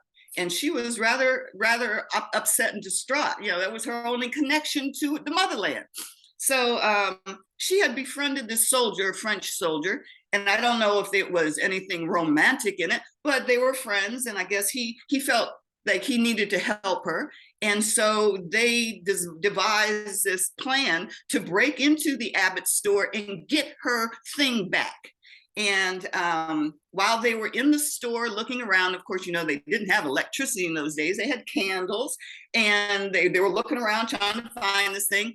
And unfortunately, they set the store on fire and they burn it down. And the people of the city of Detroit, it wasn't even a city, it was a fort. This was a wilderness, and they were upset because everything in this fort was made of wood. So they could have burnt down the whole doggone thing. So Nancy Ann Wiley and this gentleman, they were arrested. And they had a trial, and the people of the city or of the fort decided that they needed to be put to death because they did this horrible thing. They burnt down the store, and all the supplies, everything was in the store. So the people in the Detroit were really upset. So anyhow, they were assigned to death. And Nancy Ann Wiley was put in jail, and that just made her crazy, being confined. It was bad enough being put in the slave ship coming over here. Now she's put into a doggone cell. So that made her crazy. So anyhow, as the months went past, some of the people in Detroit, they softened their heart dealing with killing, especially the white boy. So when it came to execution day, they were saying, I don't know. We were kind of harsh on this, so the white people devised a plan. And so they went to Nancy Ann Wiley and they said, Nancy Ann Wiley, and the white people didn't really want to kill the white guy, right? So they went to Nancy Ann Wiley, we will give you your freedom if you hang him. She said, my freedom? And she's already crazed. My freedom? All I have to do is hang. So she went and boom, the white boy was hung. And little did Nancy Ann Wiley know it wasn't really real. So when he was hung, all these guys came and grabbed her and arrested her, and we're going to put her back in jail for killing the white boy. So she said, So Nancy Ann Wiley, she started spinning. And she spun and she conjured up all these spells from her ancient place. And she spun and she was cursing Detroit because they tricked her. She was never going to have her freedom. And she spun until finally she just fell into the dirt, face down and bottom up. And the white people in Detroit were so terrified that all they did was they piled rocks on her, just like that. They just piled rocks on her. They didn't bury her or anything. And that's where she laid for years and years, until when they started making Detroit into a city, they under these rocks, and there she was, her skeleton, face down and bottom up. Now, is that why they call it Black Bottom? Black Bottom. Mm. Something to think about. True story. Wow. Anyhow, you come on the tour, you get many more stories like this. What's her name again? Nancy M. Riley? Nancy Ann Riley. Nancy Ann Riley. Mm. I need my pen and paper. I don't have my notebook. And the way I came up with this story is that I found this little blurb about, the incident with the Abbott store. And then another little blit about when they were, constructing the streets, and they found this body with the face down and bottom up. Well, not a body, it was a skeleton by that time. So I said, Nancy Ann Wiley here. So that's how I come up with my true stories. Wow. Well, that's amazing, right? Wow. Yeah, that's amazing. Bridget and I were talking last night about our event planning academy, and how in one of lots of field trips around the city, so that those who are doing events, they know what to offer the clients based on what they're asking for. And you're just confirming that, the history. So I would definitely be calling on you, because we want our students to know the history of Detroit, the good, bad, and the indifferent, all of it, just what is the history and why are we where we are. And so I so appreciate, I've not been a student of history. I'm an Aquarian. It's all about the future. But I love it when I can hear it from a source that is allowing our ancestors to speak through you and make sure that things are not forgotten. So I appreciate you, girl. I did not know all that was in you. Why? Because you were in the position of a student, and we were talking about food and stuff, because you took the Queen of Foods class at the show. But that's true. And then too, some people don't know that, because I can talk just basic talk. I can talk about the weather. I can talk about food and keep it light. But if you want to go deep, be careful, because I will drown you. I try to keep it light. Try to not to make people think I'm weird, because people already think I'm weird. But so yes, I can go deep on you. Yeah. Please, Roby, please. Yeah, I'm gonna say, well, we are the right people to come on. You can come on and share that. Yeah, I know that I can't swim, but I'll wear my life jacket. Yes, right. What? Mama Evelyn, I'll be over there with you, hanging on the side of the pool. What? No, y'all just have to go deep sea diving. That's all. Just come on with me. Just trust me. Just come on. Sharon, are you available next Wednesday?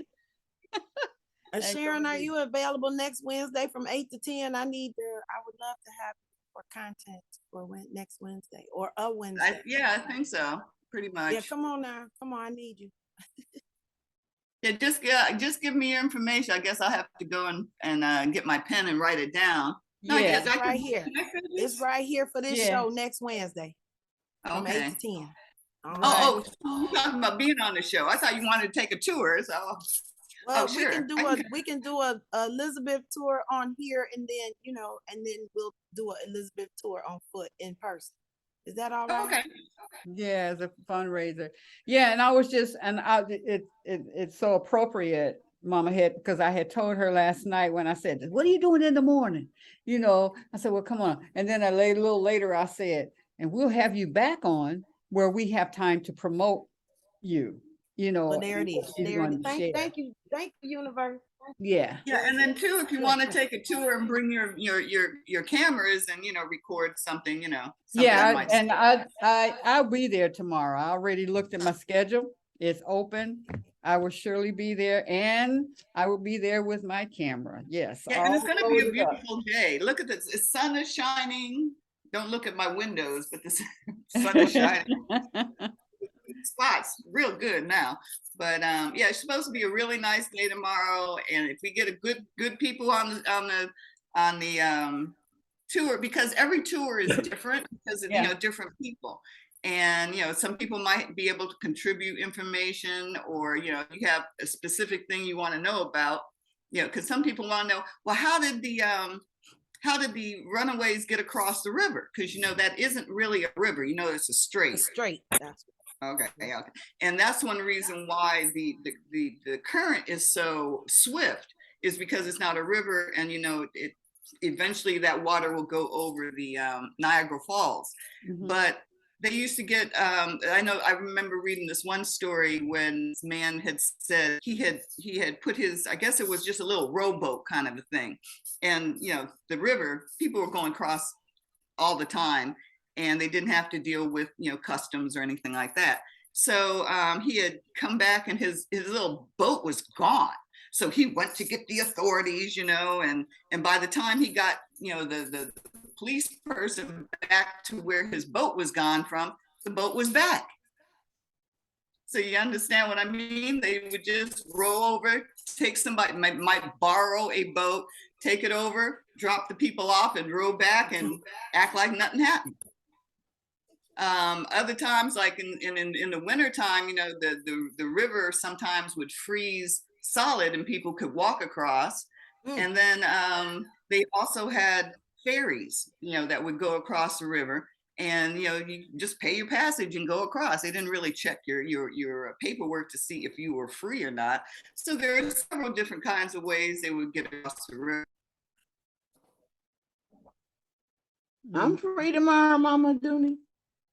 I just going over this dad's. Do you have a YouTube channel? Do I have a YouTube channel? Yes, ma'am. No, I've been thinking about these things. In fact, I am a filmmaker. I did have a documentary on Black Bottom and Paradise Valley, the Forgotten Legacy. And when I do these things, usually I do them with my own money. So I never get paid, never ever get paid or recoup my money or anything. So it's just a matter of trying to get some more ducats and do another project. Okay, well, we're changing that narrative right now. That's right. Come on, Mama. You're gonna get paid. We're changing that right now. And you can actually on different, YouTube and other social platforms, people are starting to actually paid off of that. Like you have so much content, Information, right? Like yes. Just so much information that people would love to hear, even if it's 5 minutes, a video somebody records on their phone. Like, I feel like for you have so much that could go so far. And I think it would do you well to have that on YouTube, Instagram, somewhere. Yes, Like, thank you. Yes. Please. Because I feel sorry for my friends. I'm always giving them little history lessons. Alita's always the recipient of so much of my knowledge. So I'm not sure if she's as enthusiastic as you are about hearing all this stuff, but I do appreciate it. And I know Alita appreciates it too, but she just hears it all the time. So thinking about in mindset of the human design, I bet Sharon is a manifester because she informs. So we're gonna have to get her birth information so I can do her chart. Yes, 7/11, 1954, born at 7:07 in the morning. Wait a minute. Let me wait a minute. Hold on. Supposedly, I don't have any earth signs. That's why I'm all whoop, whoop, whoop, whoop. Right. What's the birthday again? 7/11. 7/11. 7/11. What year? 1954. That's 54. the year. That's the year I was born. All right Hey, now. And what, you know, where were you born? What city and state? Fort Eustis, Virginia, and at 7:07 a.m. I was the only baby born that day, so they couldn't say I was. Wait a minute now. Let me get this. 7:07 a.m. at Fort what? Fort. Fort Eustis, Eustus. Oh, you spelling faster than I can type. E. USTUS. Yeah, I'm an Army brat. You know? Fort East. Oh shoot, this thing changed because they didn't know that word. Say, give me one So more that's time. near. EU. That's near. What is it? The beach community, Virginia Beach, Fort Eustis. What state? What state? Virginia. Texas, Virginia. Virginia. Okay, don't close it. Let me go get my pen and paper. Don't close this window yet, Miss Queen. Hold on. Yes, ma'am. I didn't know I was going to be analyzed. That's okay. Well, yeah. They say, know who is among you, but not It's a for good that. thing. No, not for that reason, but so that we all know ourselves. It means we like you. This not analyze. This is synthesize. This is synthesize. This synthesize. That's good because yeah, I just did that DNA.com stuff with the DNA stuff. That is not for the weak. DNA checks are not for the weak because all the stuff that you think you were, you're not, because you know I'm supposed to have all this Native American in me. My grandfather looked at me and said, I got Native American in me, you got Native American in you. 2% and divided between my mama's side and my daddy's side. It's like, so that just shows you all that. But you know what? With these DNA things, a lot of people, most people don't even address. You must have done a different one because most of them that do this DNA, they never mention the Native American piece. And they don't want to expose that because children get money to go to college for being Native American. And I think that's a mess because we know the whole. Yeah, because okay, now the Native American hit was supposed to always be there, and my grandfather's name was very similar with some other people. So I've been getting information, and I got this information that was dealing with this Black family, and okay, supposedly we had a card, the Indian card, but it wasn't an Indian card. It was a Choctaw Freeman's card. The Native Americans had their own enslaved people. So after emancipation, that didn't bring Black people on the Indian reservations. So about 1890 something, they ended up freeing their people and gave their people these record or this card, right? Which really didn't make them an Indian. Okay, because I was trying to hook up this Indian connection too. Okay, now, one of these ladies who wasn't related to me, but because of the name, I checked her out. She had 20 babies, 20 babies. Now, these people, you know, this abortion thing, I don't think these modern women are ready for the 20 babies. But anyway, she had 20 babies and her 17th one was born on the reservation. So instead of having a Choctaw Freeman's card, they had a Choctaw card, even though they weren't genetically Choctaw, which I thought that was very interesting because they were born on the reservation. So a whole lot of that Indian stuff needs to be investigated. That's all I'm gonna say.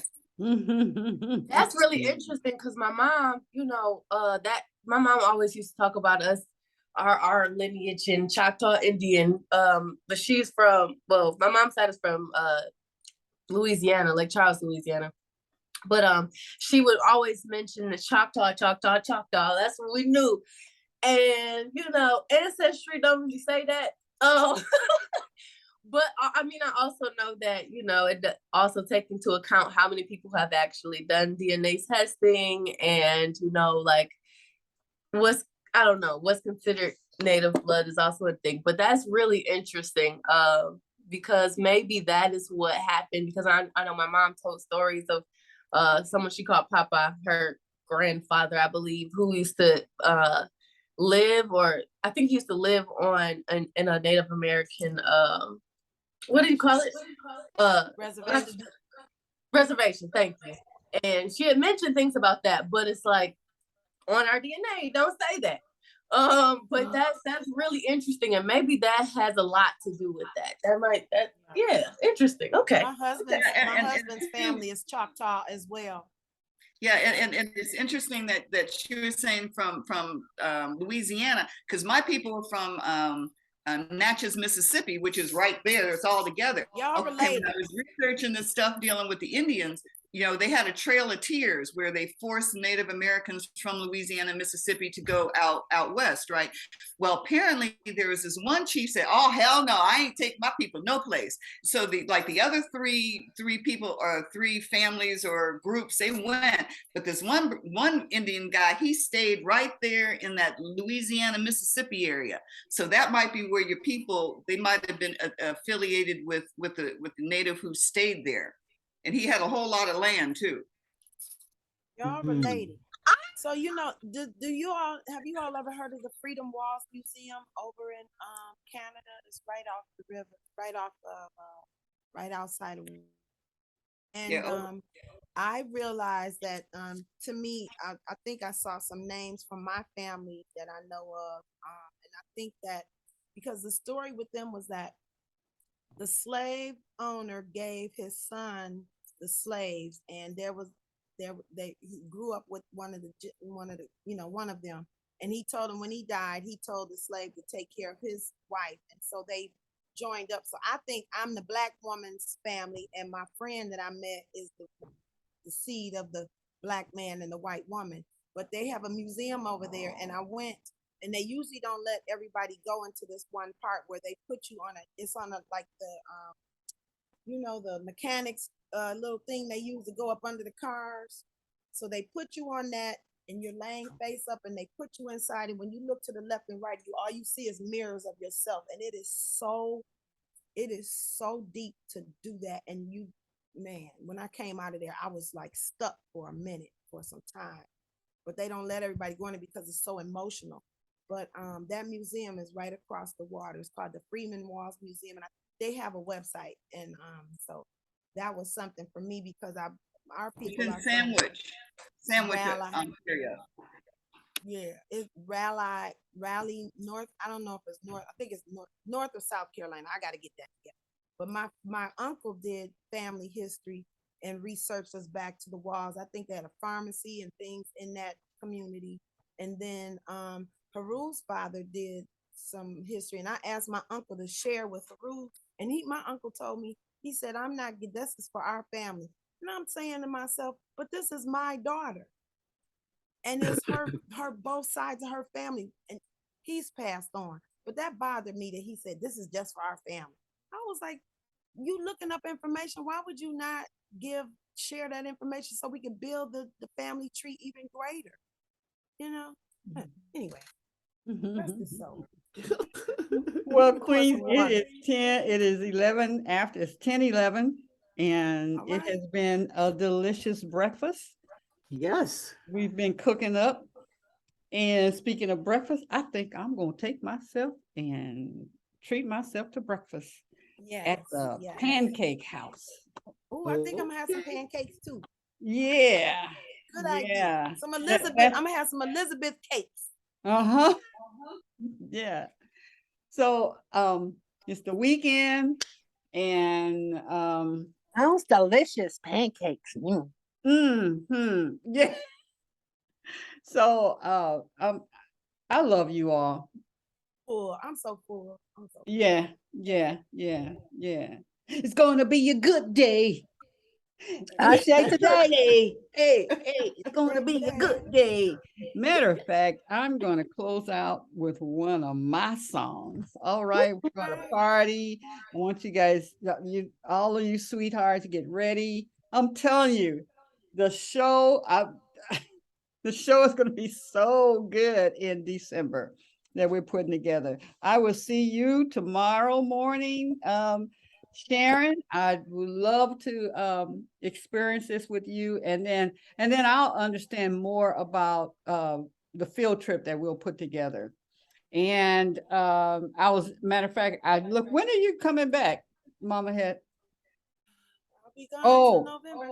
I'll be back. I'm supposed to be coming On the back October 30th. 30th, but I have to leave and go back and go out to Atlanta to a Tuskegee reunion. So probably the first full week in November I'll be back. But I'll check in when I get to Detroit though. Yeah. Yeah. And we pray for some really a warm day.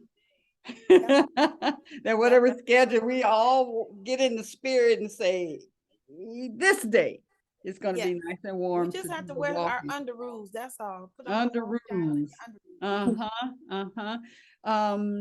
Anyone want to say something before we close out for this week? Thank you for coming and sharing with us, Sharon. It was very much appreciated. I'm hungry for a second meal. She has the right name, doesn't Sharon? Is Sharon. Sharon is Sharon. That's right. Sharing information. Well, I appreciate you all even being interested. You know, that's why I really get excited. Oh, people are interested in this stuff, because I used to think that I was the only crazy person who really found these stories exciting. You know, and I think that with history, if you don't make it exciting and make it relatable, then it becomes these old boring facts, you know. But now you'll remember, hey, there was at least 2 or 3 other incidents between Black and white people in Detroit. If that's the only thing you get out of our conversation today, you know, and hopefully we won't have another one in another few years or this year. Yeah. I'm gonna pull this up. This is appropriate. Stay on our path and do our work. That's been designed. No matter what go down. Stay on the path, do your work. Boom. Gonna be all right. Un momento. Am I sharing yet? No, I'm talking to myself in this order of doing this stuff. Oh, okay, I'll do it like this. I like when you call upon your tech self and work it on out. I love it. Are you talking to yourself when you got all of us here to talk to? Well, y'all hear it, so you can amen it and see if it manifests the way it's supposed to.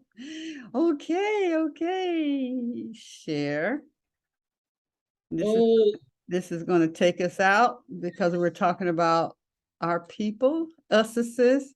This is called, it is called We Are, I Am. It's the name of the song. And I want you to enjoy it. Hug yourself, hug all the peoples in the world, throw some love out there, and we're going to rock it like this. See, I have to start this right at the right time. That's why. Okay, we got that. And we are going to pull this up. And then you'll love the song. It's so much about us. It's just, okay, here we go. Hopefully. Is that the first one? The first one? That's not the first pick. Oh, you know what? Right. This is not going to move. Let me see. Oh, that's just wrong.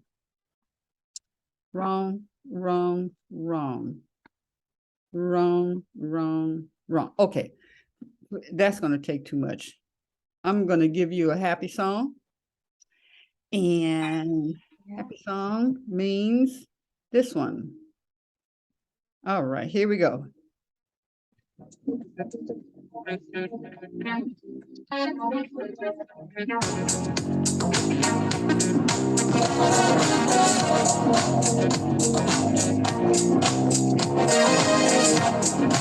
Can y'all see it? My brothers and sisters, we celebrate your gift. Please feel free to express yourself in a creative space like this. Everybody want to be loved, and everybody want to be touched, and everybody want to be heard, and everybody want to be free as a bird. We want to hear your heart. We want to feel your soul. We want to get get to know you. We want to see what makes you whole. We need to love one another, cherish one another, teach one another, greet one another, kiss one another, hug one another, forgive one another, celebrate one another.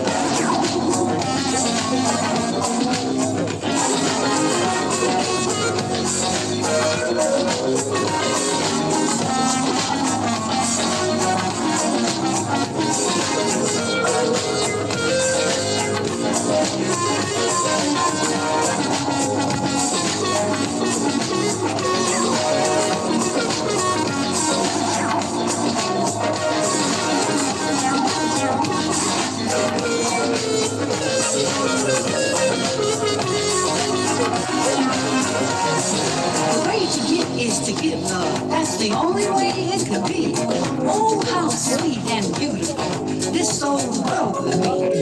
Cause everybody wanna be loved, and everybody wanna be touched, and everybody wanna be heard, and everybody wanna be free as a bird. We wanna hear your heart. We wanna feel your soul. We wanna get to know you. We wanna see what makes you whole. We love one another, cherish one another, teach one another, reach one another, kiss one another, love one another, forgive one another, celebrate one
what I want done unto me. Oh, how sweet and wonderful this old world would be. Cause everybody wanna be loved, and everybody wanna be touched, and everybody wanna be heard, and everybody wanna be free as a bird. We wanna hear your heart, we wanna feel your soul, we wanna get to know you, we wanna see what makes you whole. We need to love one another, cherish one another, teach one another, reach one another, kiss one another, love one another, forgive one another, celebrate one another.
Peace out. Enjoy.